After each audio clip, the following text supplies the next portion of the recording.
যথেষ্ট পরিমাণ ডকুমেন্টস প্রমাণাদি পেশ করার পরও আমার সহযোদ্ধা নয়নকে গ্রেফতার করে চালান দেওয়ার টালভানা করা হচ্ছে। ওই জায়গা থেকে আমি বারবার ওনাদেরকে রিকোয়েস্ট করেছি, আলাপ করেছি যে আমার একজন সহযোদ্ধাকে আপনারা কেন অন্যভাবে গ্রেফতার করে রাখবেন, কেন তাকে চালান দিবেন। কিন্তু আমি বারবারই হতাশ হয়েছি এবং আমি আমার জায়গা থেকে আপনারা দেশবাসী যেটা দেখেছেন এটা শুধুমাত্র ছোট্ট একটি কোট আনকোট করে দেওয়া হয়েছে, কিন্তু এটার পিছনের গল্প আপনারা জানেন না। আমার হবিগঞ্জের ব্যাপারে যদি আমি বলি, সব মশার বিরুদ্ধে সুরক্ষা দিতে এলো বসুন্ধরা এক্সট্রিম অ্যারোসল, মশার বিরুদ্ধে এক্সট্রিম সুরক্ষা।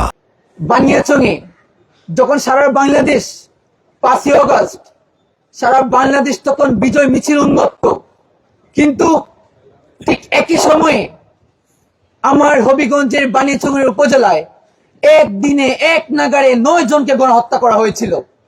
কিন্তু আমি স্পষ্ট লক্ষ্য করেছি একটি অদৃশ্য শক্তি আস্ফালনে আমাকে গ্রেফতার পরবর্তী সময় আমার ভাইয়েরা যেটা আমাকে জানিয়েছেন এবং পরবর্তী সময়ে আমি সবাইকে আমি দোষী সাব্যস্ত করব না।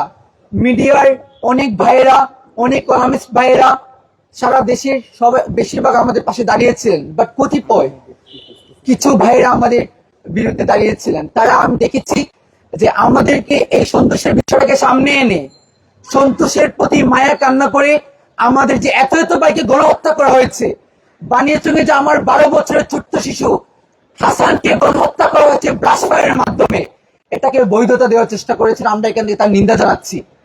এবং দেখেন আমি বারবার যখন রিকোয়েস্ট করেছি তারা তাকে ছাড়তে একদম না করেছেন যে ছাড়া যাবে না। এবং তার পূর্ববর্তী সময় হবিগঞ্জে বাংলাদেশের সবচেয়ে বেশি মামলা বাণিজ্য হয়েছে এবং হবিগঞ্জের প্রতিটি থানাতে যেন মামলা বাণিজ্য আর রেভুলেশনের মামলা দিয়ে ফাইন্যান্সিয়াল ইনভলভমেন্ট দিয়ে টাকা পয়সা দিয়ে মানুষকে, নিরীহ মানুষকে গ্রেফতার করার জন্য একটা মহোৎসব শুরু হয়ে গিয়েছিল।